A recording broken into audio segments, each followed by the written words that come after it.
bukan soal itu kan, soalnya dulu udah dibaca katakan tuh oleh Fukuyama kan, death of the nation state katanya tuh. Tapi kita lihat dalam seluruh perkembangan sekarang ini, tetap negara bangsa itu masih mempunyai makna sekarang.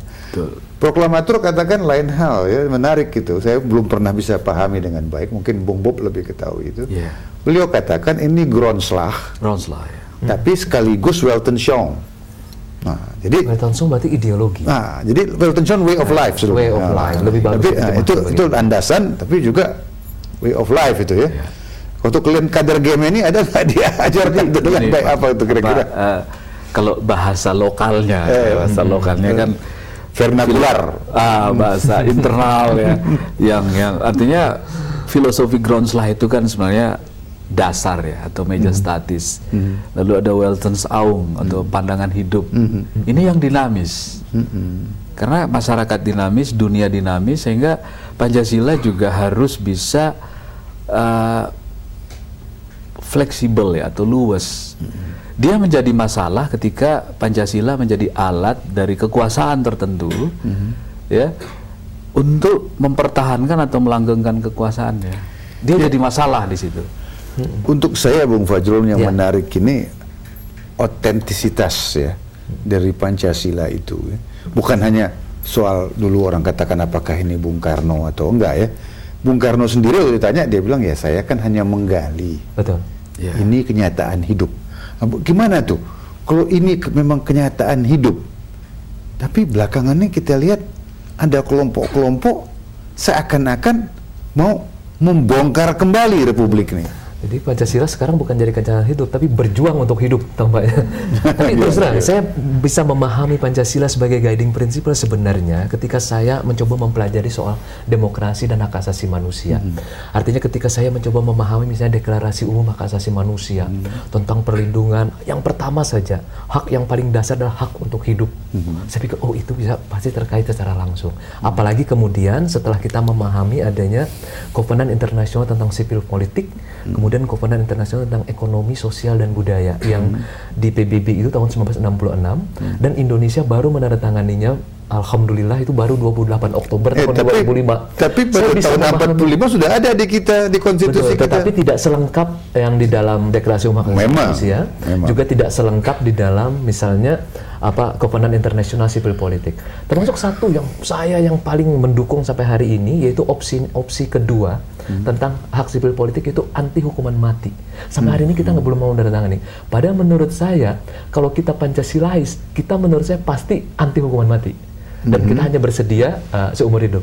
Tapi hari ini Republik ini belum mau menandatangani opsi kedua Kovenan Internasional Hak Sipil dan Politik. Ya, itu lebih banyak, Bung Fajrul, kalau saya melihat itu bahwa kita tidak pernah secara tuntas meminggirkan seluruh undang-undang kolonial. Saya pikir itu juga salah satu masalah yang sering kali, termasuk saya juga ditahankan karena undang-undang kolonial. Makanya itu saya artikel saya ditahan itu kan sudah dengan alasan dulu menghina pemerintah Republik Indonesia. Tapi alhamdulillah pasal itu sudah dicabut sekarang ini. Sekarang kan waktu reformasi kita tuh. Sebenarnya saya sudah dikembalikan mestinya hak saya. Terus saya 3 tahun dulu dibuang ke Nusa Kambangan itu untuk apa? Seperti itu. Jadi saya kembali Pak Dilon. Jadi kenapa saya hari-hari terakhir ini lebih memahami Pancasila sebagai nilai dasar atau guiding principle, walaupun memang ada yang mencoba menerjemahkan sebagai ideologi, karena menurut saya itu betul-betul sesuatu yang hidup kalau dia menjadi guiding principle sebagai kompas. Sampai mati pun kan itu tidak pernah selesai. Keadilan tidak pernah selesai. Solidaritas tidak pernah selesai. Bahkan mungkin persatuan Indonesia tidak pernah selesai. Kan kita bukan Indonesia, tapi menjadi Indonesia.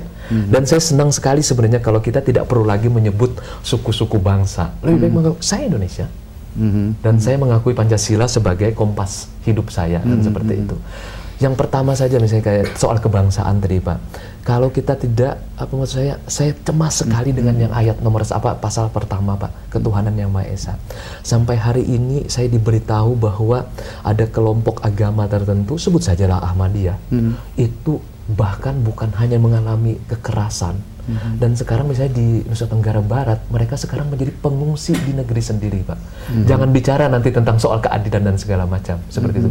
Ini aneh sekali, di negara yang mengaku bertuhan, tetapi terhadap orang bertuhan yang lain tidak ada upaya untuk melindunginya. Kalau Bung Karno ada, tentu menangis Pak melihat situasi seperti ini. Ya, ini menarik ya, kekuatan-kekuatan yang menggerus kebangsaan ini ya, yang berjalan terus, dan ini kekuatan-kekuatan global ya, yang digerakkan dari luar. Jadi kita harus berhenti sebentar nih karena ada pariwara yang mau lewat.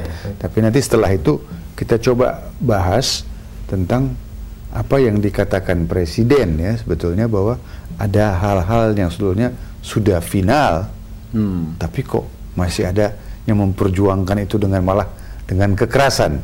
Betul. Ya. Pemirsa jangan kemana-mana, ada pariwara yang lewat ini, tetaplah bersama dengan kita.